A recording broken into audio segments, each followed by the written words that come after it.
Okay, I think we're good to go. You found us? Did you go to 213 and wonder?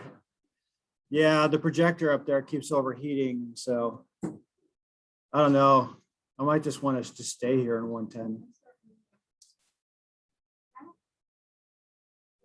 I don't like. Should we just agree that we're in 110 from now on? Until they kick us out, then we'll run up to 213. But all right, from now on, we're in 110. We'll just stay in here. That's fine with me because that would mean 3 classes back to back in 110. So I am good with that as long as you are good with that. All right. So you have an exam coming up next Thursday. It's due by 12:30. As I said, feel free to send me your attempted observations and I can help you out with those.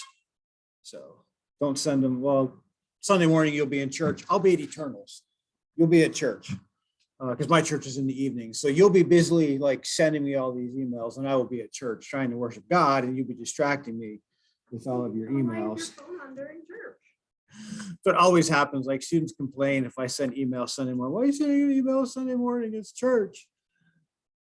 But like then when I'm in church at like 6 o'clock that night, they have no problem. Like I'll go home and I'll have like 20 emails from students with stuff to grade. It's like, leave me alone. But there you go. Feel free to send me your observations and I can help you out there. Okay, so this is new material. This is material for the 3rd exam. So let's get to it. 1787, Benjamin Rush wrote a letter explaining, look, I'm paraphrasing a little bit. The war for independence is over, but that's far from the case with the American Revolution. Nothing but the first battle of that great drama has taken place. It was one thing to secure independence from England. Rush is tapping into that Tom Paine, we have it in our power to begin the world again kind of thing, right? We have our freedom. We've secured our freedom from England. Now we have to define what America is, right? What is the meaning of the American Revolution? I would suggest we are in many ways still today, we're young enough that we're in many ways still today trying to define what exactly the revolution, the American Revolution means. We're still trying to work that out. We'll see that the Civil War, a lot of historians call the Civil War a second American Revolution, as that conflict very much tried to play out the unsettled issues of the first American Revolution. But Rush kind of understood in the way that Tom Paine did as well, too, that there was a sense in which America was a bit of a blank slate. It needed to be defined. Now, Rush, I mean, he's writing in 1787. He's a supporter of the U.S. Constitution. So he's kind of arguing in favor of, look, winning our freedom from England is one thing, but kind of ordering or constituting our liberties is another question. And for Rush, he was in favor of a stronger U.S. Constitution. But you know this from reading earlier chapters of Maclay, and I've hinted at this too, the U.S. Constitution was really unpopular. If we had allowed everyone in America at that time to vote, this Constitution would not have passed. The supporters of the Constitution were known as the Federalists. The Anti-Federalists were larger in number. They just, weren't necessarily in the right positions of power and influence. The Anti-Federalists did exert an influence on the U.S. Constitution, not so much on the Constitution itself as much as kind of the devil's bargain that was struck. Enough Anti-Federalists said, all right, we'll support your Constitution if, as soon as you get in power, you write up a Bill of Rights for us. And so we usually think of the Bill of Rights as part of the original Constitution. It's not. The Bill of Rights, those first 10 amendments to the Constitution, come immediately in 1790 as a kind of part of this bargain that was worked out with the anti-federalists. So popular pressure absolutely shaped the contours of the Constitution, particularly those parts that we really like, namely the Bill of Rights. But that didn't settle America's issues.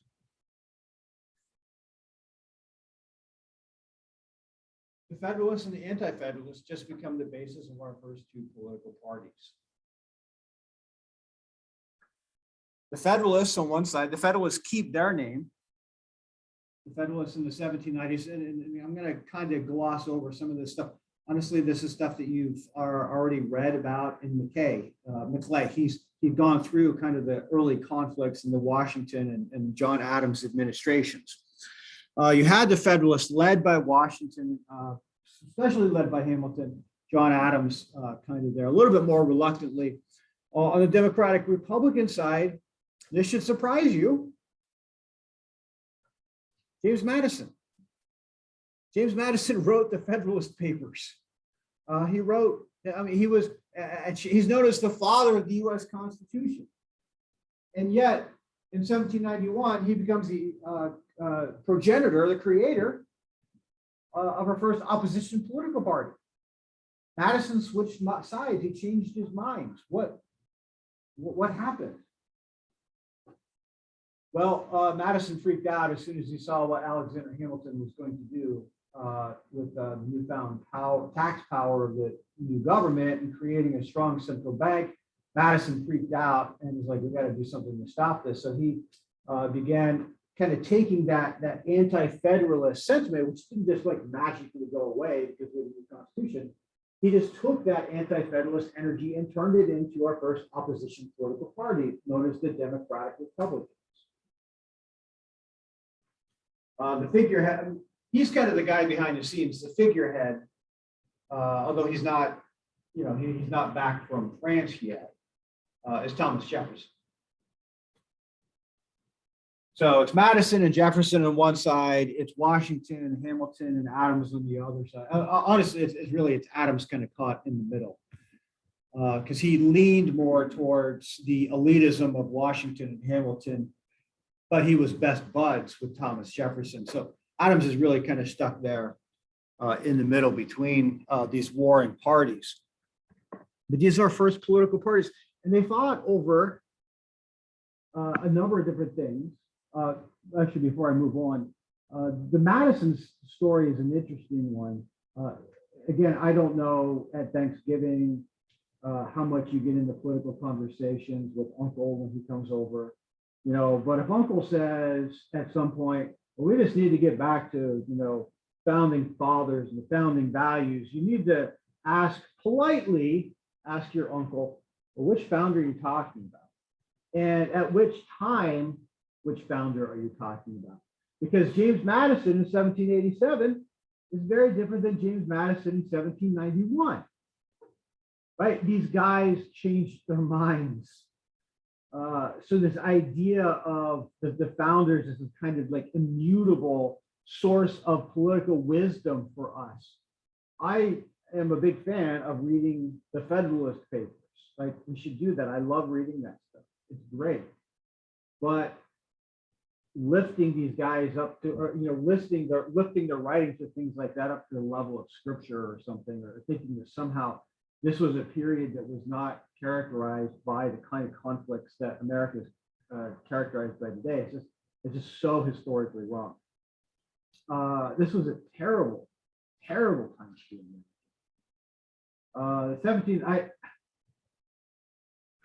The 2020s, I don't know, they're not starting off too well. I expect this is going to be a pretty awful decade. I'm sorry, you don't want to hear that on a Thursday afternoon, but they're going to be pretty bad, right? I mean, you thought 2016, 2020 presidential elections were pretty nasty. Man, hold on for 2024. It's going to be a mess, right? All signs are it's going to be a complete mess. So I don't know exactly what the 2020s hold. It's a scary time. There's not going to be anything like a civil war. It's impossible to imagine how there could be a civil war, even secession. Just some interesting polling lately. 53% of Republicans, 41% of Democrats believe that states should begin seceding from the Union. what exactly would that even look like? But you read stuff like that and it's like, wow, like over half of Republicans think we should secede from the Union, or almost half of Democrats think we should secede from the Union. That sounds really scary until you realize that most Americans are not Democrats or Republicans, right? Most Americans are independents. And there's probably some secessionitis among independents too, but it shouldn't surprise us that the extremes of the American political spectrum are willing to entertain what are historically stupid positions like secession. I remember being in Texas once, we were driving behind a BMW that had had a bumper sticker on it, secede. Like, yeah, see what happens to that BMW when you do that, right? It's such a different place. Even just in terms of economic integration, it's just impossible to imagine what a civil war would look like. So that's probably not going to happen, but I would expect more political violence, more assassination attempts, politically motivated, more January 6th, probably not that. It takes a long time of our surveillance apparatus neglect to produce a January 6th.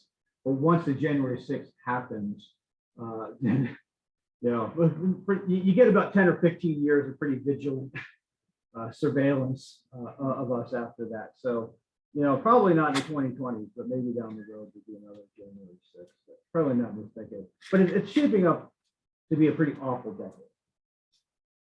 You can take a little comfort in the fact that you've been through some awful decades before.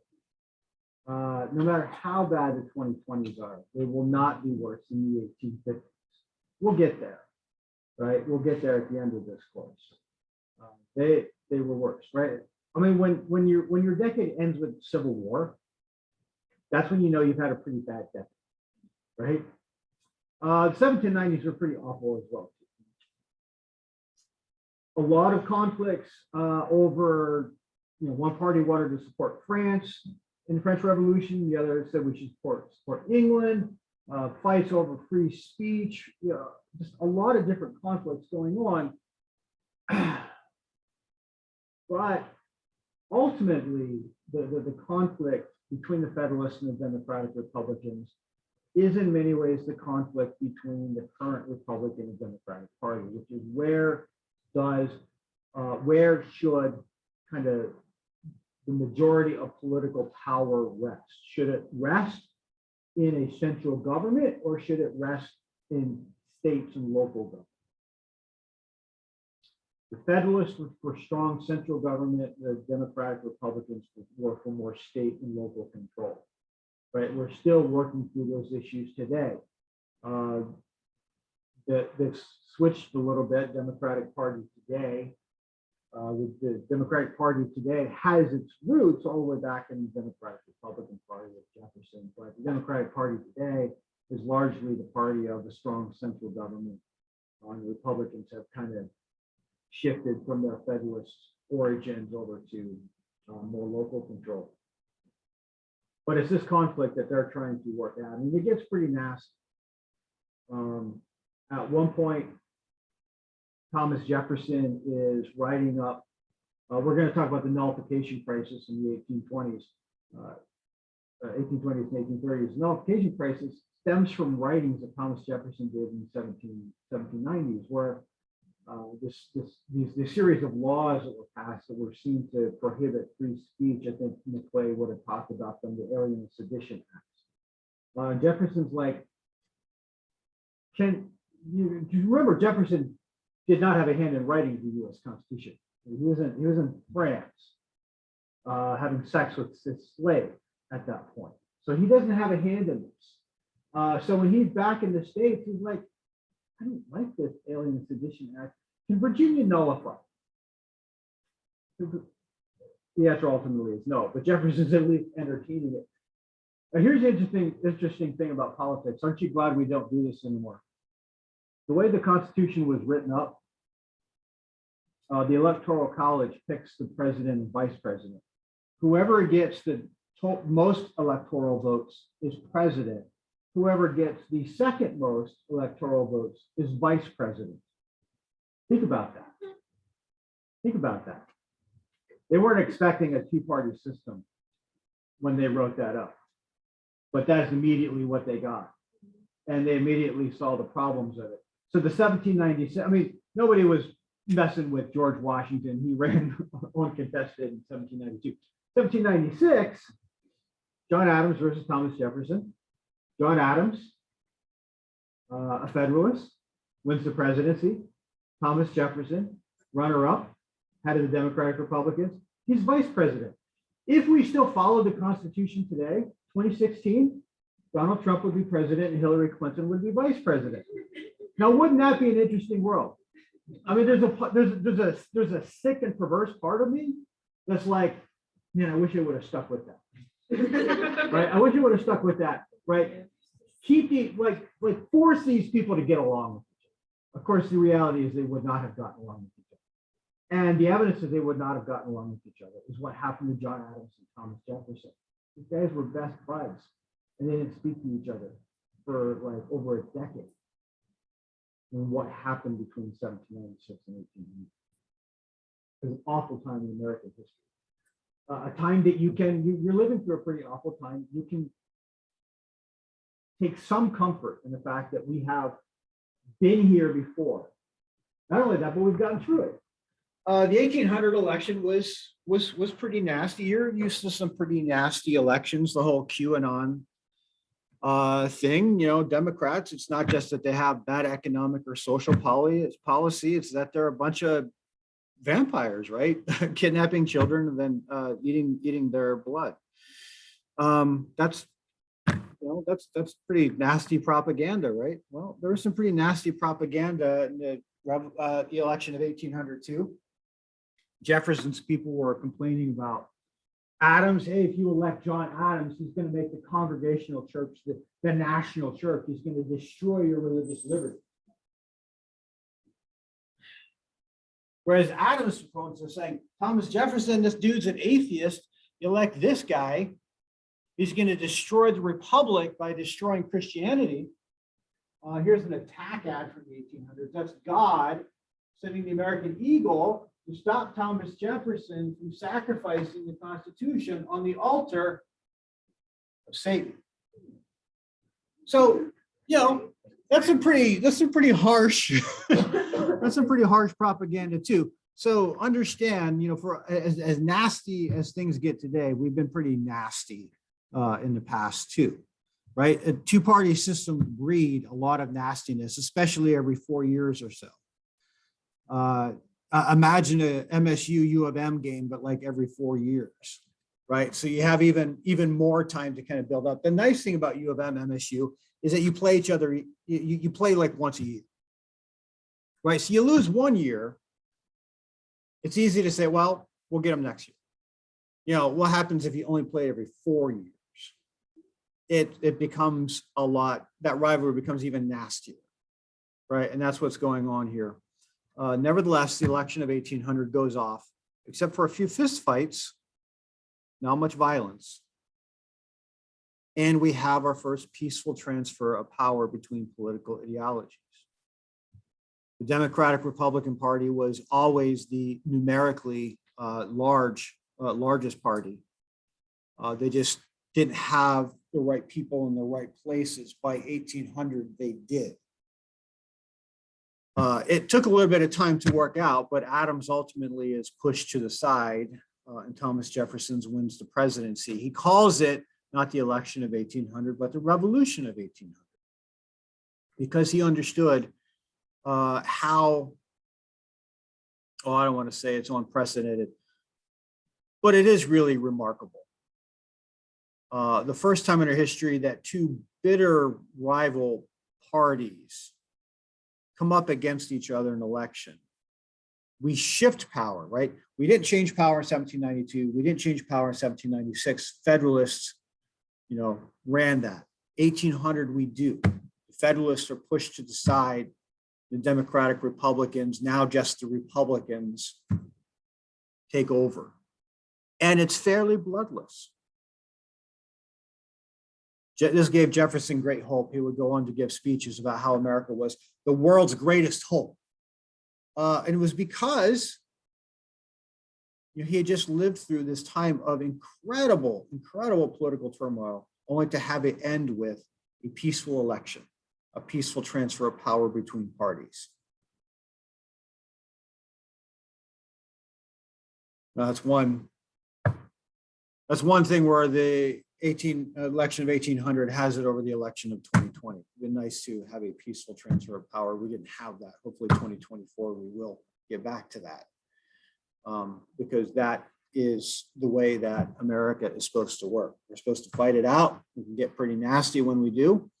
But on November 3rd, we recognize the winner, we recognize the loser. It takes a little bit longer than that because of mail-in voting, but we recognize the winner, we recognize the loser, we move on.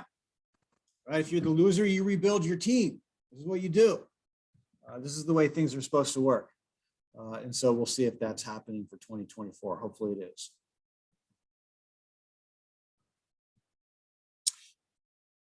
Jefferson's significance, he's the first president to come in with really a national vision, or a vision that could animate the majority of the population. Yes, Washington was a great venerated leader. John Adams was a great president, but they did not speak to where the majority of Americans were. The majority of Americans were anti-federalists. They believed in state, local authority. They did not believe in a strong central government. They did not have a party or a president in power to represent them. And Jefferson they do. Jefferson's America has been characterized by a particular catchphrase that comes out of some of his letters. He necessarily uses it in political speeches, but it does come up in a couple times in his letters. He calls America, well, on one occasion, he calls America an empire of liberty. On another occasion, he calls America an empire for liberty. Kind of shifts the prepositions there. We don't need to, I guess we can move on from that. Whether it's the empire of liberty or the empire for liberty, they do have different meanings, I think. What I think that we should recognize is a little bit of the strangeness of putting these terms together, empire and liberty. You think about those two words and think about how well they fit together. I don't know about your imagination. When I hear the word empire, because of my upbringing, it has a particular meaning. Darth Vader, right? That's empire to me, Darth Vader.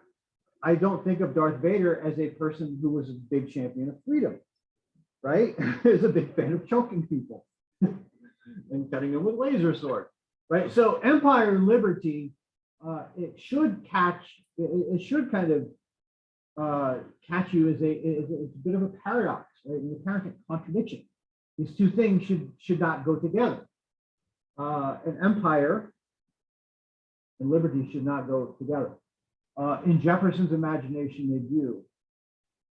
And this takes us back to Federalist Paper number 10.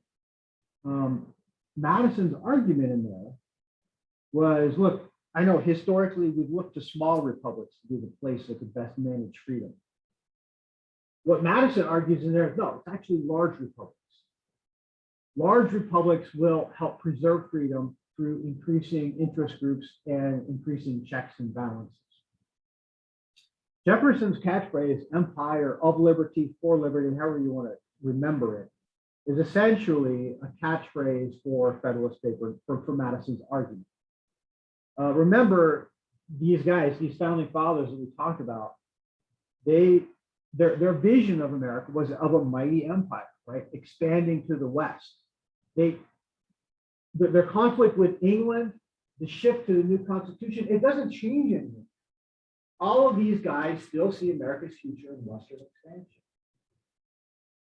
And for all the differences between a John Adams and Hamilton and Washington and Jefferson and Madison, the other side, the thing that could unite it, that America's future lies to the West. So Jefferson's vision of empire, of liberty, is essentially Madison's vision of an expanding democracy.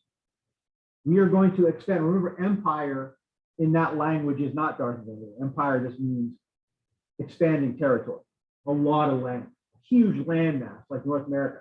We're going to expand geographically. As we do, we're actually going to become freer. All the anti-federalist sentiment was the bigger we get, the less our freedom. We lose our freedoms. The founding fathers says no, particularly Madison and Jefferson, no. The bigger we get, the more free we become. So we want to look at Jefferson's presidency and see how he pursued kind of both of these goals. Building an empire, but expanding liberty at the same time. Both of those things begin to happen under Jefferson's presidency after 1800. It's a very different political culture, but there is some definite continuity with the Federalists. The Federalists in the 1790s believed America's future lay to the West. Part of the reason they created a stronger US Constitution is because they realized we needed it to be able to coordinate Western expansion. Jefferson and Madison agreed. For all of Jefferson's fears of federal power, of centralized power, he's also the president of the Louisiana Purchase, right? He and Napoleon and France work out this land deal, all that green land there. That's the Louisiana Purchase land. Does the U.S. president have the power to do a land deal with a foreign government? A lot of Congress said no. Jefferson's like, you know what? We kind of needed to do it. We needed to do it quickly, so I did it. Right? I mean, he was really, once he was in power, he was very pragmatic about his use of power, particularly when it's securing aims that he believed needed to be secured. And what needed to be secured is America needed to have legal claims. We needed to have legal claims to that land out west. Well, we needed to have, as far as foreign European powers were concerned, we were less concerned about, say, native rights to those lands, but we'll get to that. In terms of working deals out with the European powers, Jefferson recognized this as a priority. So under his presidency, this huge purchase of territory from France, the Louisiana Purchase. Later, the son of his former best bud, John Quincy Adams, Quincy's not president yet, he's like Secretary of State, but he'll work out a deal with England and France, and a number of other states. You guys remember the Louisiana Purchase. Equally important was the Transcontinental Treaty of 1819. The Transcontinental Treaty, that's the first time that we have legal claim. Now, we don't necessarily have people, but we have, in 1819, we have legal claim to sea to Shining Sea. From the West Coast, from the East Coast to the West Coast, 1819, from a legal standpoint, and we haven't settled that land yet, but from a legal standpoint, we have access to that land. This down here is still Mexico in 1819.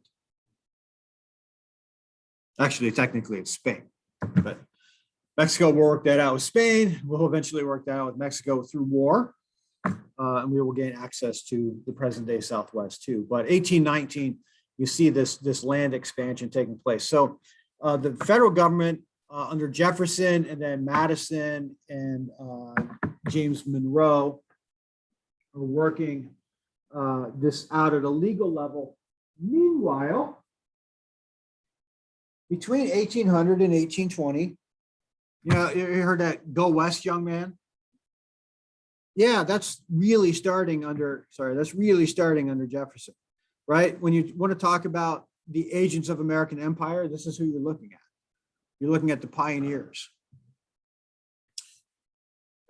With the federal government, kind of getting their act in order, securing land from the European powers, but also setting up a land office to oversee the kind of equitable distribution of Western land. As the federal government gets its act in order, you begin to see Americans by the hundreds, by the thousands, eventually by the millions moving out west. In 1800, the land office, the federal government agency that oversees land acquisition, land distribution out west. Land office processed about 87,000 acres in 1800. About 87,000 acres in 1800. By 1815, that had grown to 1.5 million acres. And by 1820, that number had doubled to 3 million acres. Americans are moving west in huge, huge numbers, right? They are building the empire side. They're making possible the empire side of Jefferson's Empire of Liberty. Understand, American expansion during these years was more than just in terms of land. Empire also meant increased trade, commerce. Jefferson's vision, I don't know if you heard this in high school, I don't even know if McClay talked about it. Jefferson's vision of America was a nation of farmers. Well, there's a good reason for Jefferson to imagine a nation of farmers. When he took over the presidency, 90% of Americans were farmers. So what else is he going to imagine? A nation of manufacturers? It's impossible to do that. But he imagined a nation of farmers. America was, in comparison, particularly to European states, in the 1800s when Jefferson was president, we really are a kind of, to use more contemporary terms, a underdeveloped or developing, a third world. We're a backwater nation, all right, with most of our population involved in agriculture. The one thing that we had at our disposal, we were the youngest nation in the world, with over 50% of our population under the age of 20. And so being surprised that young people were willing to take on the risk of moving out west and all of that involved. So Jefferson's overseeing this territorial expansion, but he's also overseeing the commercial expansion. A nation of farmers does not mean a nation of farmers who are just kind of, subsisting off their farm. No, that's not the history of America. The history of America is we grow this cash crop called tobacco, and we sell it all over the world, and we make lots of money doing so. In the 19th century, it's cotton is the new tobacco. You've read about that, and we'll talk more about it in future lectures, right? But a nation of farmers does not mean a nation of static populations. It means a nation that needs outlets for its produce, for its goods. And so Jefferson, while he's engaged in territorial expansion at home, he's engaged in economic expansion abroad. He's specifically trying to,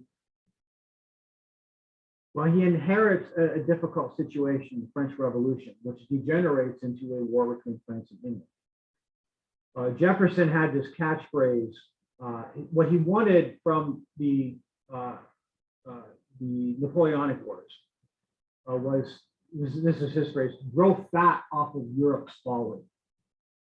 What Jefferson wanted was for America to trade with both sides. So we will send our agricultural goods to England. We'll send our agricultural goods to France. And England and France will tear themselves apart. And it's good for America. It's good when our rivals, our economic rivals, tear themselves apart. We will grow fat off of Europe's folly as we trade with both sides. Here's the thing, though. We could proclaim, and Jefferson did this, we're neutral, we're neutral, we're neutral. We were neutral. If we're shipping agricultural goods to England, does France think we're neutral in that conflict? If we're shipping goods to France, are we really neutral in the Napoleonic Wars? From England's perspective, of course we are not. And so, big surprise, England didn't allow us. England, with the greatest navy in the world, England didn't allow us to ship goods to France. They constantly stopped our ships, took our goods, imprisoned, impressed was the word. They took our American citizens and made them sailors in the British Navy. And what did we do about it? Nothing, because we don't have a Navy. When Jefferson was like constantly on his cell phone trying to call up England and France, leave us alone, leave us alone. You know, the Britney Spears, leave Britney alone. Yeah, that's Thomas Jefferson for like the last 4 years of his presidency. Leave America alone. And England's like, no, why should we? You guys got nothing. We're kind of do with you what we want. Jefferson had a great idea. Hey, all right, fine. You know, we did the whole non-importation thing before. We're going to do that again. We're going to embargo. It didn't work. So Jefferson, his presidency ends, and this issue remains unresolved. The wars in Europe continue. England continues to impress our soldiers. They continue to stop and steal our goods until in 1812. With James Madison now president of the United States, Congress is like, let's think of this. We're going to war, declare war on England. Here's how committed we were to kind of trying to grow fat off of Europe's folly. That Congress in 1812 said, we're going to war. 1812, the War of 1812. A really, really, really weird war. We don't have an army. We don't have an army in 1812. Congress says we're going to war against England. England's like, oh, cool. So not only does England keep harassing our ships, England starts invading the East Coast.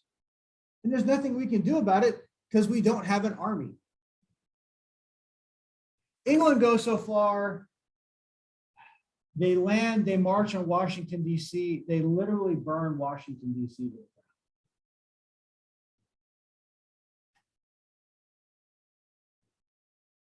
And there's nothing we can do about it. So we don't have an army. It's such a weird war.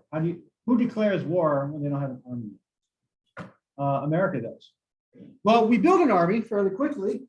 And what do? We start defending the East Coast? No. We attack Canada. I wish I was thinking of that, but it's so weird, right? So we declare war without an army. England starts invading the East Coast, destroys our capital. We attack Canada. There's a long backstory there. We were always concerned about Canada being kind of a threat to our national security. I know it's kind of used from today's perspective, but we're very concerned about Canada potentially invading us sometime. And so we thought we'd get the jump on them and use the War of 1812 as an occasion to do so. We were hoping, and Jefferson was one of those individuals who hoped that the president of Canada could be brought into the United States at that time. So we attack Canada.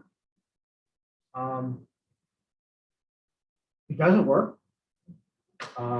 We, in fact, in many ways, create Canada. Canada's sense of being Canadian is in many ways created by resisting the American invasion of 1812. So if you're keeping score, we declare war on England for messing with our ships.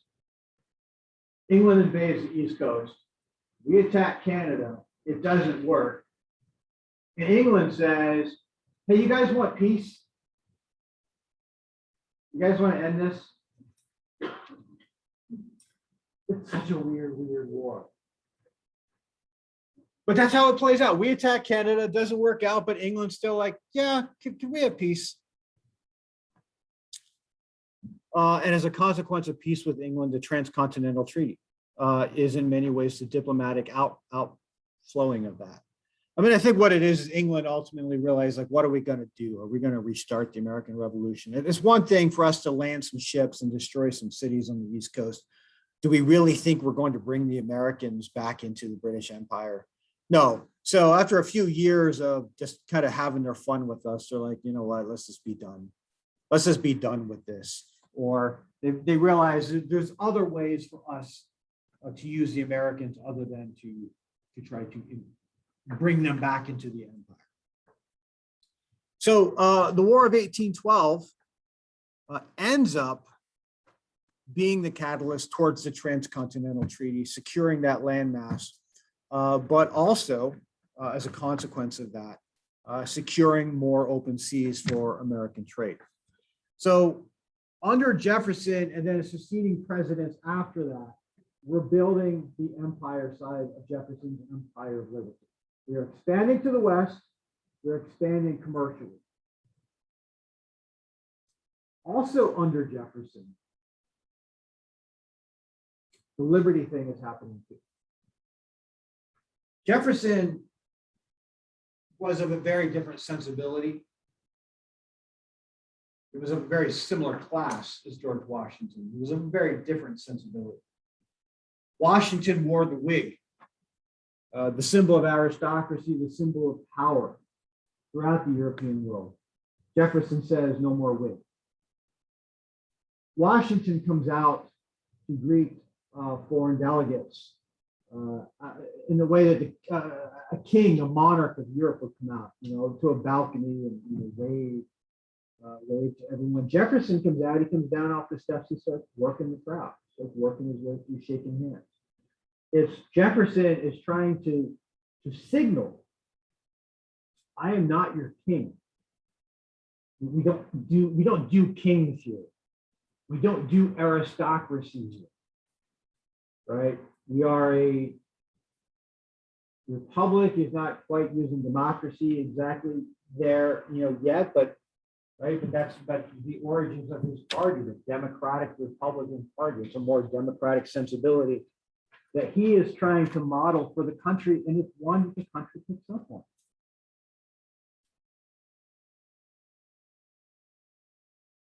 I said Tom Paine, when he criticized America in 1805 for kind of starting down this road of liberty and then backtracking with creating these more conservative constitutions, like he just needed to wait a few more years. Because what happens in Pennsylvania, and this also happens in a number of other states too, they rewrite their constitutions between 1800 and 1808. Pennsylvania is one of them. Pennsylvania, its 1776 Constitution, originally, all male taxpayers could vote. 1790 Constitution, male taxpayers who own a certain amount of property could vote. Pennsylvania's Constitution, I forget what year it was passed, but it was during Jefferson's presidency, go back to no property qualifications. Several states followed Jefferson and Pennsylvania in removing property qualifications for voting. Right? That signals a more democratic direction for the United States. It seems like this paradox of the empire of liberty is happening. We are expanding territory, but we are expanding liberty at the same time. We're certainly expanding political participation by removing property qualifications and allowing more men to vote. The final thing I'll say on this issue of expanding liberty is the War of 1812 became a democratizing event as well too. Federal and state legislatures were so impressed with the way that Americans, again, in a generation, rose up to defend American liberties against the British or to attack Canada.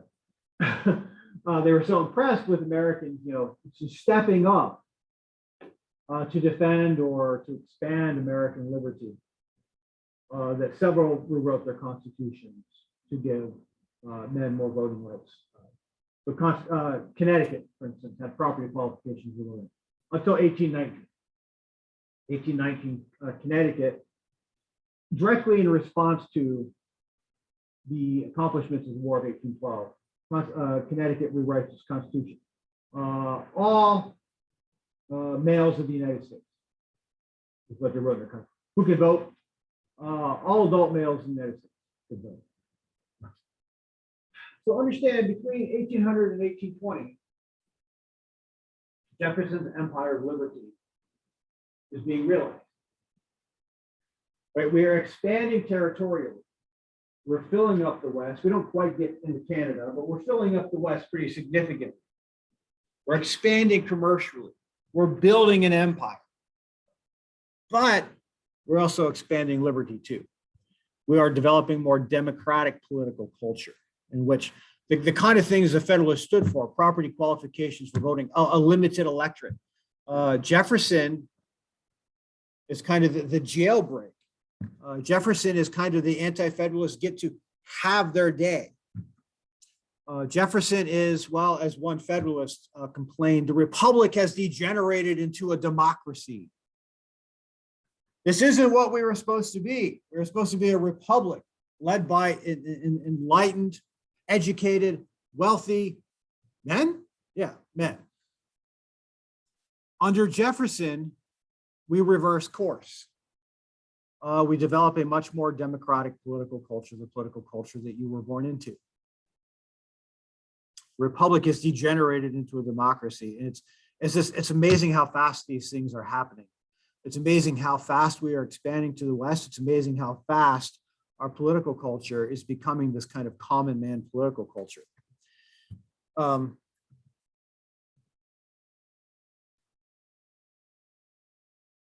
feeling, and I'm not going to go into all the details of this. Maclay does. So many of you have already read this in chapter 7 and 8. That the Republican Party, after Madison got a little too federally, a little too elitist,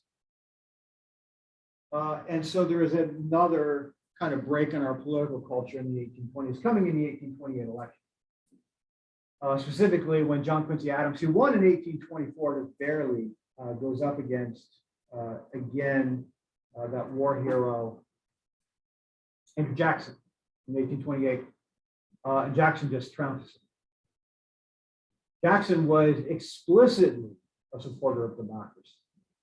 In fact, democracy just became so normal of an identifier that it wasn't even like, Jackson's party wasn't even called the Democratic Party. But yeah, there's another political party, the Whigs. We'll talk about that in future lecture, but the Democratic Party was just so normative after 1828 that America was just known as the democracy. Andrew Jackson oversaw the democracy. Democracy for Andrew Jackson was more than simply voting rights. It was also economic rights as well too. This is Jackson taking on the many-headed Hydra. I'm sure all of these faces look very familiar to you, right? Because you all study in your free time, you all go back and look at 1820s bankers, right? Well, what else are you going to do in your free time? Watch Netflix? No, you go and you look at 1820s pictures and stuff. If you did, you would know that those are a bunch of prominent, wealthy individuals in the United States, bankers. Jackson was perceived, particularly by a new urban working class, as their champion, as a person who's going to tame the many-headed Hydra. And just a fun fact of the history of iconography. The Hydra from the 1500s to the 1800s was usually used to demonize the working class. The working class, which included slaves, were often pictured as the Hydra. and political leaders, political elites were seen as the individuals who needed to tame the many-headed hydra. You know the hydra, right? You cut off the head, 7 more grow. For Marvel fans, you know Hydra, right? Yeah. So Hydra was for a long time the working class. It's interesting how Americans just completely reappropriate that image, such that the Hydra is not the working class. Hydra are all these bankers, all these financial elites. Andrew Jackson represents the working class going up against them, trying to tame this untamable force of big money within the young United States. Jackson's presidency is in many ways, Jefferson and Jackson are kind of the bookends of the creation of America's democratic political culture. I would put it like this. We live in a political culture that, using terms like common man and American people, are just kind of natural, normal, that this is just what you do. That was not the political culture of George Washington. It was definitely not the political culture of Alexander Hamilton. It was not the political culture of the Federalists. It was not the political culture of the 1790s. The political culture, right, this democratic political culture that venerates the common man, believes the common man should be able to vote, that political culture is established between the 1800s and the 1830s, specifically around the presidencies of Jefferson and Jackson. So when did America stop? When did that kind of word republic to describe America? Oh, well, it never really fully goes away. But where did the language of democracy to describe the United States, when did that really begin to take hold? It was in the late 1820s and 1830s. That's when we really came to describe ourselves as a democracy. That was not the original intent of a James Madison, of a 1787 James Madison, or Alexander Hamilton, or George Washington, but it's where we end up. Remember how I began this lecture with Benjamin Rush saying, look, the war for independence is over, but that's far from the case with the American Revolution. The American Revolution is something we're going to work on or work out. The meaning of the American Revolution, we're going to work that issue out. The Federalists in the 1790s, behind Washington, behind Hamilton, thought they could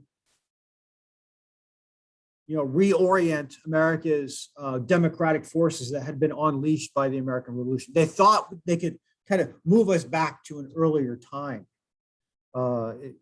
Not fully so. They didn't want to go back to artificial aristocracy. They talked about natural aristocracy, but clearly it was a more elitist time. And they're trying to redefine the meaning of the American Revolution in the 1790s, but they fail.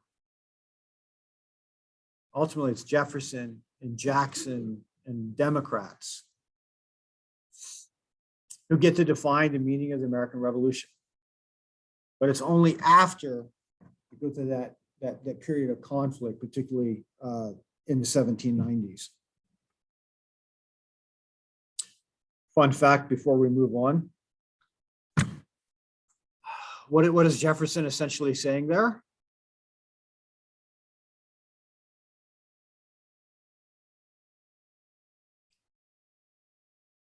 Hey, this United States we got? Yeah, he didn't call it the United States. He called it the Confederacy. You know what? It might split into two. It might be like a North Confederacy and a South Confederacy. And, that's cool. Jefferson was, in many ways, seeing that North and South, they're so different. They're not going to be able to grow together. And his attitude was, because this was his political orientation, more towards state and local authority. He was not big on union. He was not there. He did not write the preamble, create a more perfect union. Jefferson is not the union guy. Jefferson is the liberty guy. And liberty meant when part of your country says, hey, we're checking out. Liberty means, okay, you guys take care. I just highlight this just to suggest, well, a couple of things. You know, those words union and confederacy to describe the Civil War period. Those words didn't come out of nowhere, right? They were conflicting words all through this time, right? Some people described America as a union. Some people, even Jefferson, described America as a confederacy. They did not agree on what the United States was. Is this something that can't be dissolved? Or is this something that can be opted out of, right? Are we a covenant that can't be dissolved? Or are we a contract that can, right? Are we marriage in the 1860s or are we marriage in the 1960s, right? Marriage in the 1860s, you're not getting divorced, right? There's no divorce. Marriage in the 1960s,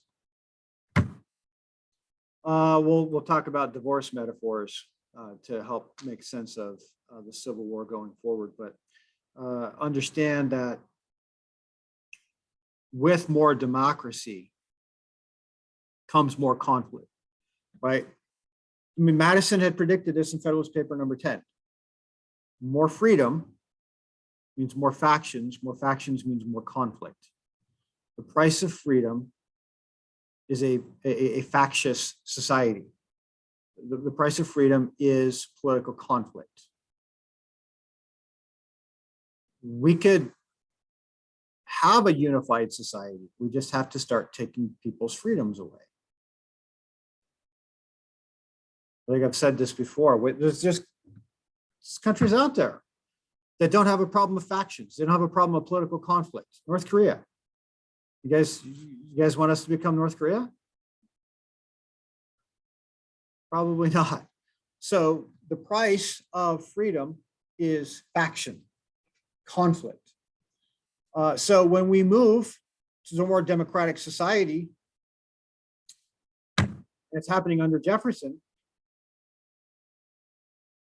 What is the cost of American democratization? Well, the initial cost was the Civil War.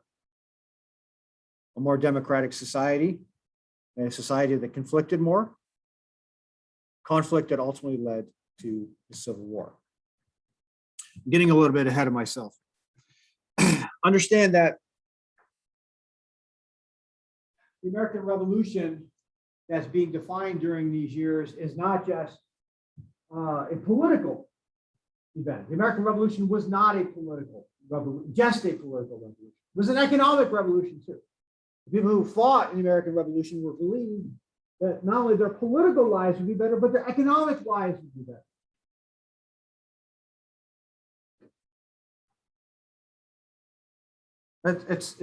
We still do this today, right? We invest, particularly presidential elections, in more than just political meaning, right? The people who voted for Barack Obama in 2008 didn't just think, hey, politically, I'm going to be better off. They thought they're going to have a better job. They thought they're going to have a better life. Same with Donald Trump.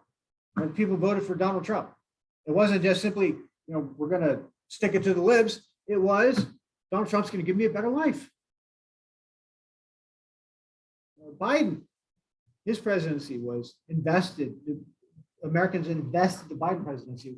I'm going to have a better life because this person's in office. You might say, man, that's really dumb. We've been doing it for a really long time, okay? We've been doing it for a really long time.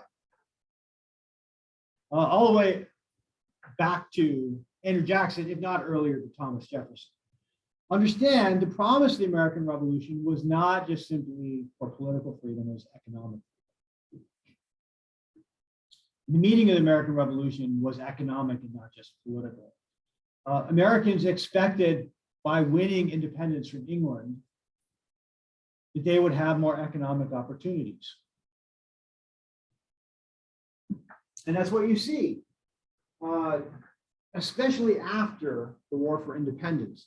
You begin to see just an explosion of economic activity, productivity, entrepreneurship, Americans were just really getting at it. I'm sorry I don't have the quote anymore. A couple quotations I've lost because I lost my notes. Adams' observations, like, why is it, like, why are the Americans, after winning independence from England, like, why are they just going at it hard economically speaking? And Adams' conclusion was, we don't have aristocracies like Europe. We're economically speaking, we're pretty open, we're pretty fluid, right? Why is it that the United States remains still the main draw for immigrants around the world? It's the promise we have of upward mobility, that you can work hard and really make something of yourself. These are the years in which that idea are being formed. America doesn't have aristocracy. We're an open country. A person by hard work can rise from the lowest ranks of society to the highest ranks. Conversely, if you're not careful, you might be in the highest ranks, you might end up in the toilet. Right? That's American society. And it was that promise, the economic promise of the American Revolution that people like Adams thought was driving Americans to just really unprecedented levels of economic expansion. Now, between 1800 and 1860, most of our economic expansion, 90% of us are farmers, most of our economic expansion is agricultural related, particularly one crop. What is that crop?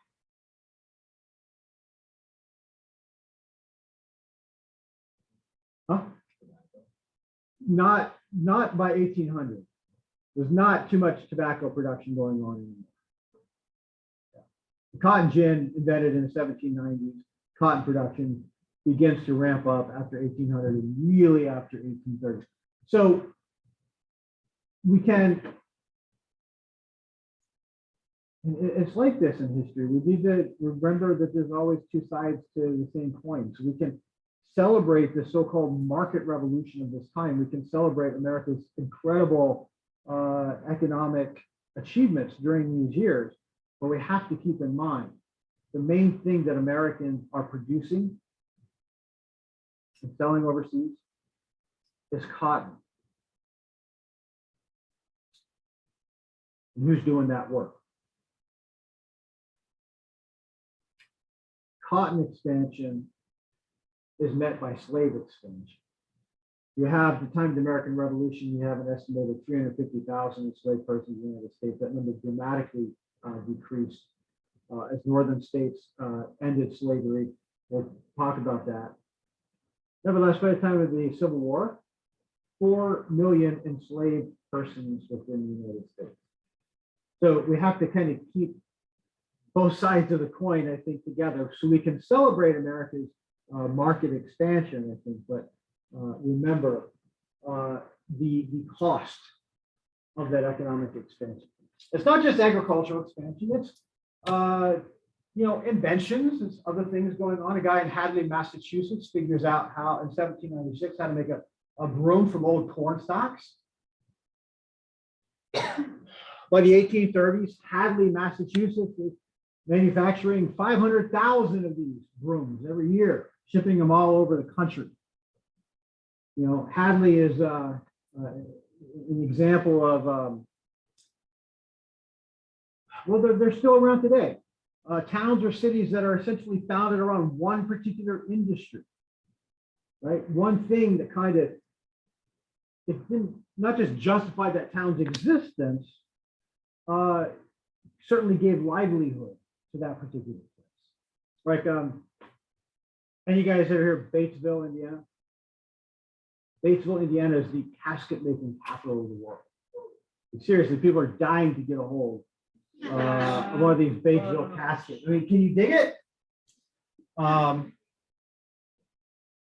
If people stop dying, right, it would be a grave situation for the people of Batesville. Because I'm a dad, I have to tell dad jokes, right?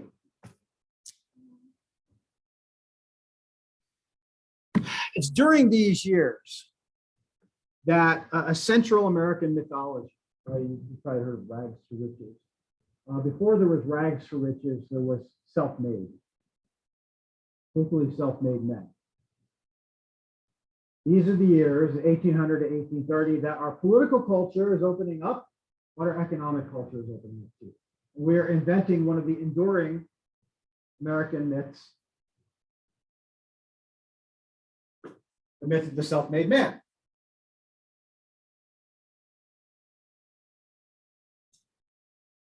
I can't remember this exact quote, but it's, America, the lowest can rise to the highest, and the person in riches one day could be living in the gutters the next day. Everyone stands on their own merits, right? The idea was ultimately your fate, ultimately your fortune is in your control. This is the economic promise of the American Revolution. You don't have to look to the king to control you, to take care of you. You don't have to look to anyone. You're free. You're free to make your own mark on the world. You're free to become self-made.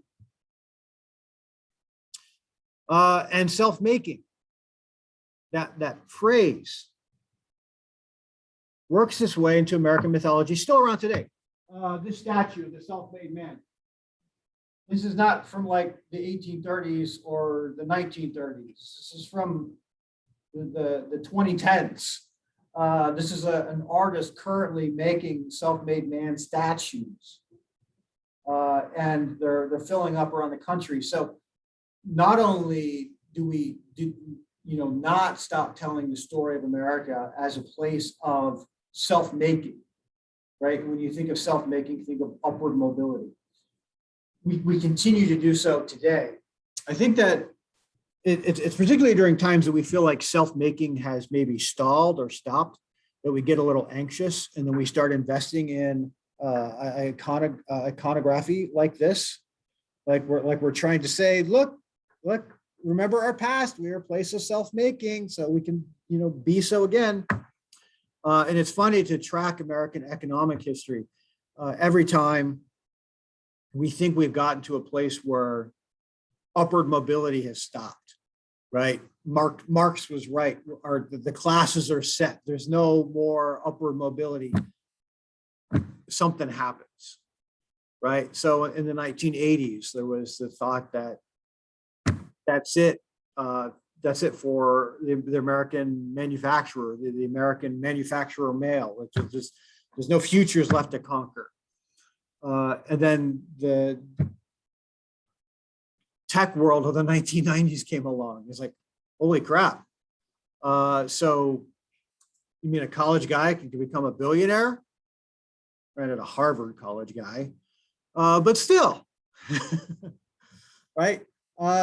Every time we think that we've maybe stopped or upward mobility has stopped, we found some kind of new maybe avenue forward.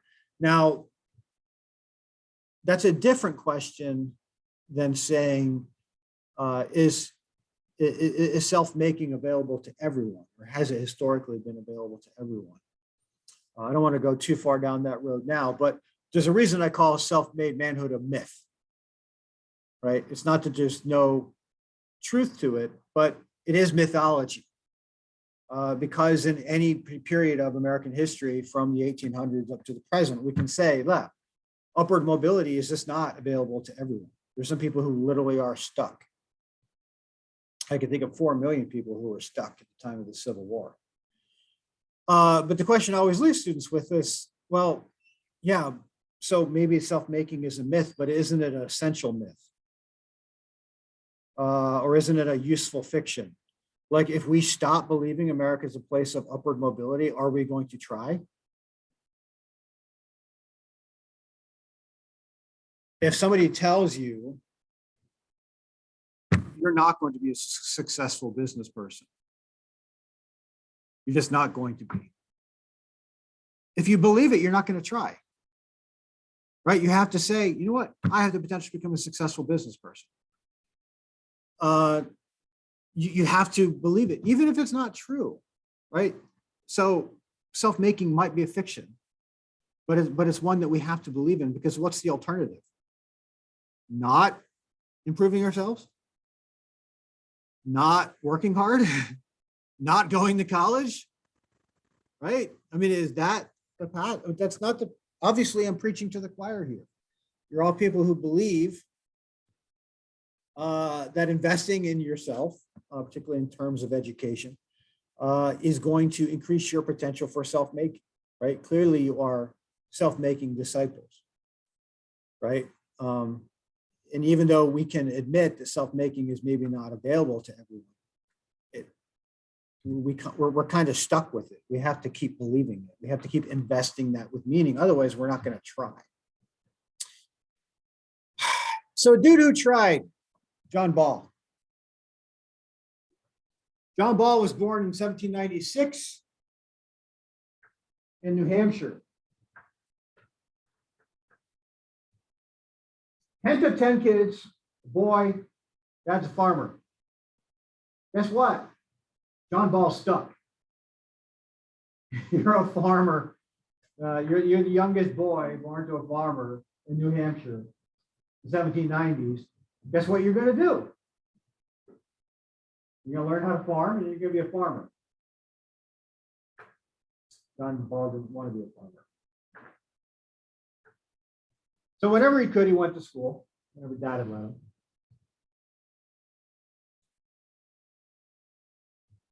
When we're kind of off season, dad would let John get education from a local pastor. The local pastor taught him the kind of things he needed to do to be able to go to college, learn Latin. Ball eventually went to one of his older brothers, and they kind of did the Jacob and Esau thing. They switched, Esau sells his birthright, that whole thing. Yeah, that's what John says. Like, he goes to one of his older brothers. I don't want to be a farmer. I don't want to stay here. I want to go to college. So you can have the farm. I'm going to go to college. And so without dad's blessing, John Ball went to Dartmouth, where he studied law. There were three careers that men were going into in the 1820s and 1830s to become self-made. One was law. But John Ball's got that one covered. Right? Gonna be a lawyer.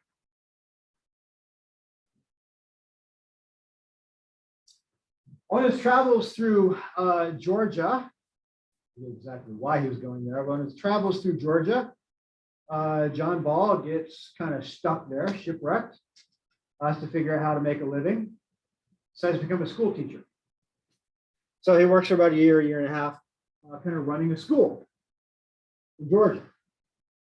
Second career young men are going into during these times to become self-made: education, teachers. John Ball's got two of them, right? He's a lawyer. He's now a school administrator, educator. He eventually returns to New York in 1824, passes the New York bar. He's going to be a practicing lawyer. That's not enough for John Ball. Ball gets wind of some guys who were going to go out and explore this new territory called the Oregon Territory. Ball's like, yeah, New York's getting a little boring. So he joins this, he does the Lewis and Clark thing. This lawyer / educator moves out west, moves out to the Oregon Territory. He runs a school out there.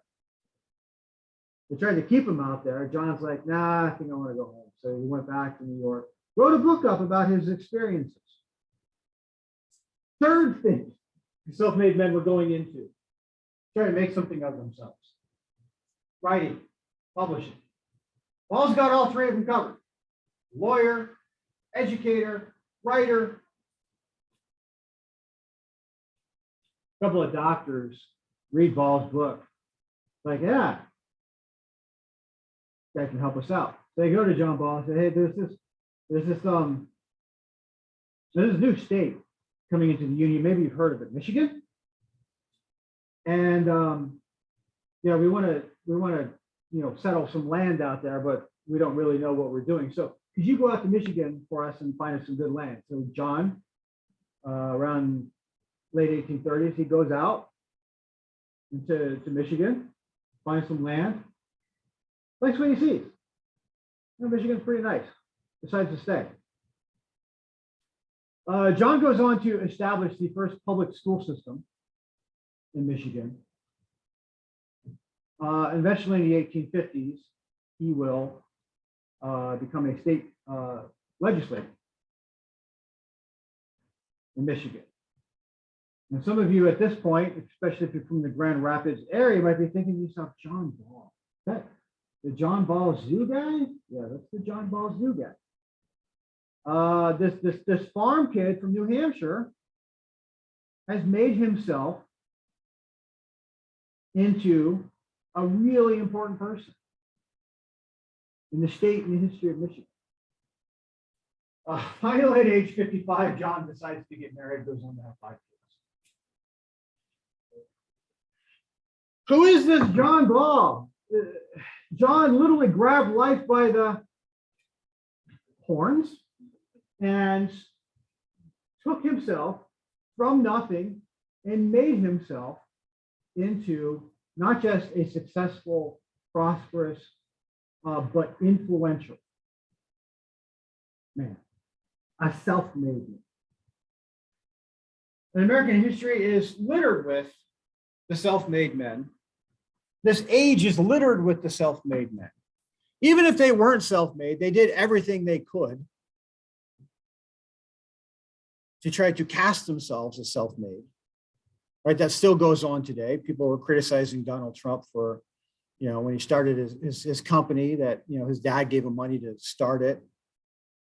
And Trump's response was, well, he only gave me $1 million loan. Which, really, that's your that's your argument? I mean, to go from $1 million to a multi-billion-dollar country, yes, you could still say, all right, so Trump's self-made. It turns out it wasn't 1 million, it was actually 12 million. It turns out it wasn't 12 million, it was actually like 413 million. But anyways, it's a subject for another day. The point is, whether it's the 1830s and John Ball or it's 2016 and Donald Trump, guys still want to present themselves as self-made because this is central to American culture, not just American political culture, but our economic culture. What does the American Revolution mean? Yes, it means a political culture which venerates the common man, venerates the people. But the American Revolution also means a society characterized by substantial economic freedom and upward mobility.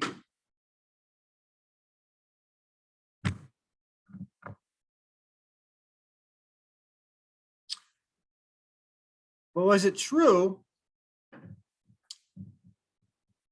that John Ball really was self-made? Or did he have certain advantages? By the 1820s, 1830s, when he's really taking off. Is it true that he was truly, genuinely self-made? Or that he has some advantages, some privileges even, that other Americans did not have? Talk about that on Tuesday. Have a good weekend. Happy writing the observations.